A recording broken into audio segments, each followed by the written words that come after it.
우리의 인생이 짧든 길든 뒤돌아보면은 인생의 전환점이 있었을 것입니다. 우리 삶의 방향을 바꾸는 계기가 되는 그런 사건, 또 그런 일, 그런 만남이 우리에게 있었을 수 있습니다.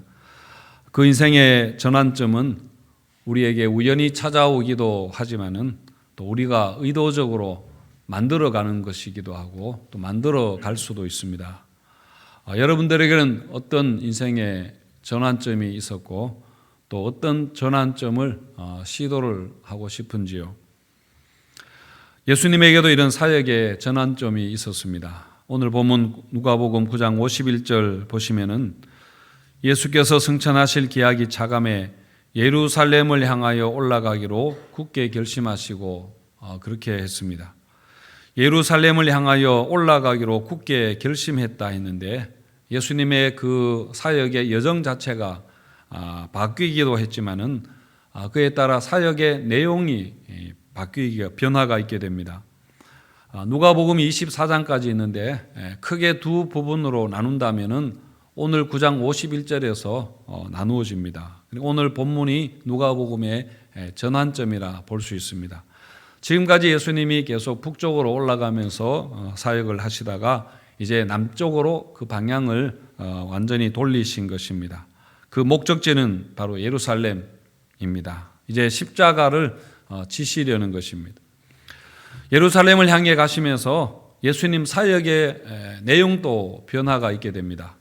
이전에는 병을 고치고 5천 명을 먹이시고 풍랑을 잠잠하게 하고 하는 이런 기적을 많이 행하셨다면은 이후로는 물론 병 고치는 일도 몇 번 있기는 합니다만은 주로 가르치는 사역을 주로 하십니다.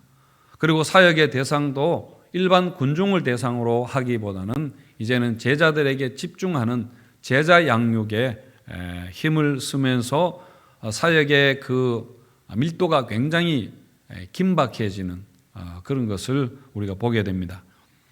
하지만 예수님이 이렇게 방향 전환하신 것은 어떤 잘못했기 때문에 전략을 수정하는 것이 아니라 이제 사명을 완수하시려는 마무리를 지으시려는 그런 것입니다.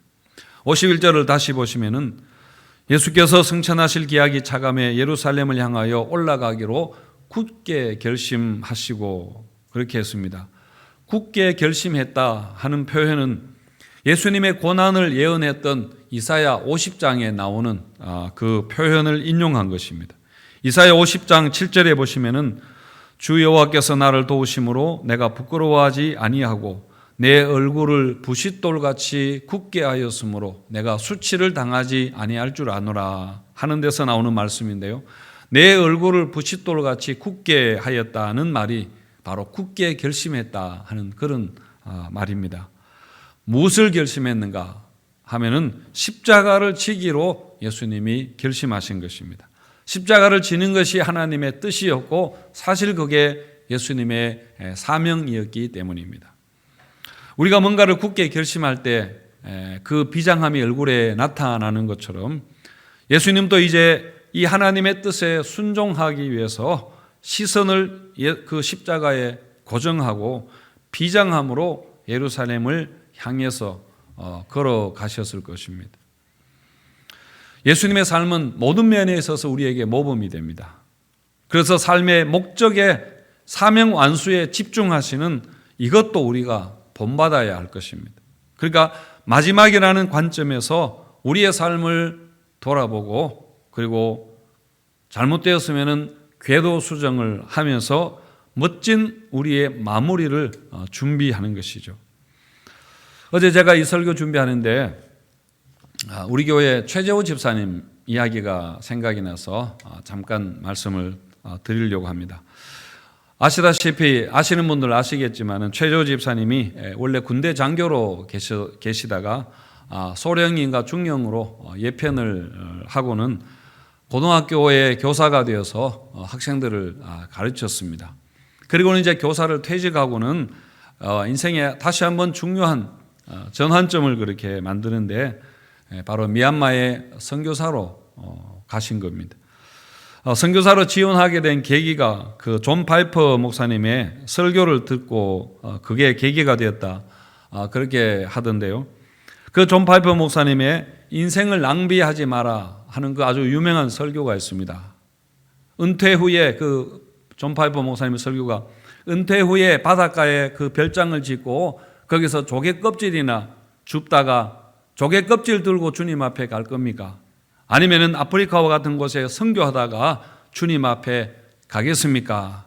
라고 호소하는 그런 설교였는데요. 그 설교를 듣고 도전을 받아서 미얀마로 가게 되었습니다. 지금 코로나 때문에 지금은 오다가도 못하게 되었습니다만은 그래도 그것이 멋진 도전이었다. 저는 그렇게 생각합니다. 그리고 또 선교의 관점에서 보면은 지금 그 땅에 뭔가가 일어나고 있다고 그렇게 생각합니다. 지금 이문효 선교사님도 그 근처에 사역하고 있지만은 미얀마 쪼빙 마을에 정말 겨자씨 한 알 같은 그런 하나님의 나라의 역사가 시작이 되었습니다. 그 씨는 아무리 작게 떨어지고 눈에 보이지 않게 시작되었지만은 반드시 자란다고 예수님이 하나님 나라 비유에서 그렇게 말씀을 하셨습니다. 인생의 전환점을 이루는 한 가지 사례로 제가 말씀을 드렸습니다만은 우리가 언제든지 여러분 이런저런 인생의 전환을 한번 시도해 볼 수 있지 않을까요? 우리가 가정과 사회를 위해 열심히 그렇게 집중해서 사는 것도 중요한 일이고 그렇게 할 때가 있고 그것도 우리에게 주어진 사명입니다만은 또 전적으로 주님과 교회와 선교를 위해 살기로 우리 삶의 방향을 전환해 보는 것도 시도해 보는 것도 멋진 삶이라 멋진 마무리라 그렇게 생각합니다. 예수님이 예루살렘으로 올라가기로 굳게 결심하시고 그 방향을 바꾸셨듯이 여러분 우리도 우리의 예루살렘을 향해서 우리의 사명 완수를 위해서 정말 멋진 삶의 마무리를 위해서 굳게 결심하고 우리 인생의 전환점을 한번 시도해 보시기를 바랍니다. 그리고 예수님의 방향 전환은 하나님의 때와 관계가 있습니다. 51절에 다시 한번 보면은 예수께서 승천하실 기약이 차감해 예루살렘 향하여 올라가기로 굳게 결심했다 했습니다. 예수님이 이렇게 예루살렘으로 올라가기로 굳게 결심하신 것은 기약이 찼기 때문입니다. 때가 되었기 때문입니다. 예수님이 땅에 오신 것도 때가 참에 오셨다 했고 이 세상을 떠나 승천하시는 것도 기약이 차감해 하나님의 때가 되었기 때문입니다. 이렇게 예수님은 모든 것을 자의로 하지 않으시고 하나님의 때에 따라서 모든 것을 하시는 것, 움직이시는 게 얼마나 철저하게 하나님에게 순종하는가 하는 것을 우리에게 보여주는 것입니다. 여러분 모든 일에는 하나님의 정하신 때가 있고 우리는 그 때에 항상 민감해야 하고 그 때에 그 순종하는 것이 때까지도 순종하는 것이 온전한 믿음입니다. 전도서 말씀에도 범사의 기한이 있고 천하만사가 다 때가 있나니 그렇게 했고요. 베드로 사도도 말하기를 하나님의 능하신 손 아래 겸손하라 때가 되면 너희를 높이시리라 그렇게 하셨습니다. 우리가 이 때의 중요성을 소홀히 하게 되면 시행착오를 하게 됩니다. 아브라함의 아들 이삭을 얻게 된 것은 아브라함이 열심히 노력했기 때문에 얻은 것이 아니라 결국 하나님의 때에 이루어진 것입니다. 이삭이 태어날 때까지 그 시간은 아브라함에게는 사실은 기다림의 시간이었고 바로 믿음이 생기고 믿음이 자라가는 시간이었습니다. 그리고 믿음이 무엇인가를 배우게 되는 그런 시간이었습니다. 그래서 여러분 믿음이라는 것은 하나님을 신뢰하고 하나님의 때에 하나님이 일하시기를 기다리면서 계속 하나님을 주시하는 것, 계속 하나님을 바라보는 그것이 여러분 믿음의 자세입니다. 아브라함이 이 때를 기다리지 못해서 자기 마음대로 했던 모든 것이 사실은 시행착오였죠. 여러분 이렇게 하나님의 때를 기다리는 것이 미련하게 보일 수 있고 더딜 수 있습니다. 하지만 주님의 일은 사람의 열정만으로 하는 것이 아니라 우리가 믿음으로, 정말 믿음으로 할 수 있어야 됩니다. 그러니까 하나님과 보조를 맞출 수 있어야 그게 영적으로 민감하다는 그런 이야기입니다. 내 생각대로 하는 것과 하고 믿음으로 하는 것이 사실은 별로 차이 없어 보일 수 있습니다. 밖으로 볼 때는 그게 똑같을 수 있지만은, 그러나 여러분, 많이 다른 것입니다. 여러분, 믿음이라는 게 안 보이는 것 같지만은 모든 것이 다 믿음입니다. 우리가 하는 모든 것이 다 믿음으로 하는 것이어야 합니다. 믿음은 하나님과 보조를 맞추는 그런 하나님에 대한 때에 대한 순종입니다.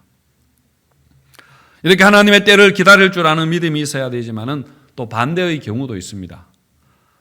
뭐냐면은 하나님의 때를 핑계로 불성실을 합리화하지 않아야 합니다. 학개서에 보면은 이스라엘 백성들이 예루살렘 성전을 재건하는 건축 공사를 하다가 자기 집에 다 돌아가 버립니다. 자기 집 일이 바쁘다고 하면서 집에 돌아가 버리고, 그래서 공사가 중단이 되어 버렸는데, 그때 자기 집으로 돌아가면서 변명했던 게 학개서 1장 2절에 나오는 말씀인데요. 뭐라고 했는가 하면은 이 백성이 말하기를 여호와의 전을 건축할 시기가 이르지 아니했다. 그렇게 했습니다. 하나님의 때가 아니다라고 말했지만은 그것은 변명이었습니다. 그것은 불신앙이었습니다. 왜냐하면은 하나님이 이스라엘 백성들을 포로에서 돌아오게 하신 것은 바로 성전 건축을 위해서 돌려보내신 거니까요. 그 사명을 피한다는 것은, 그 사명을 회피한다는 것은, 그것은 분명한 변명이지요. 여러분, 이렇게 하나님의 뜻이 분명한데도 행동하지 않는 것은, 여러분, 그것은 때를 기다리는 것이 아니라 불성실입니다. 여러분, 만물의 마지막이 가까웠다 그렇게 했습니다. 하나님의 때를 우리가 민감하고 우리가 때를 놓치지 않아야 합니다. 우리가 하나님의 때를 기다려야 하든 아니면 우리가 즉시 행해야 하든지 간에 항상 믿음 안에서 깨어 있어서 주님 부르시면은 순종하도록 우리 믿음 준비하시기를 바랍니다. 말씀을 마치겠습니다. 예수님이 예루살렘을 올라가기로 굳게 결심하시고 십자가를 향해서 나아가셨듯이 우리도 주님을 따르는 일에 여러분 굳게 결심을 하시고 순종해야 됩니다. 우리가 가야 할 방향 예수님입니다. 그리고 예수님이 가신 길입니다. 그 길이 예루살렘으로 가는 길이라 할지라도, 여러분, 그것이 고난의 길이라 할지라도 우리가 기꺼이 따르기로 우리 삶의 방향 전환하는 것, 우리가 꼭 한번 시도해 보시면 좋겠습니다.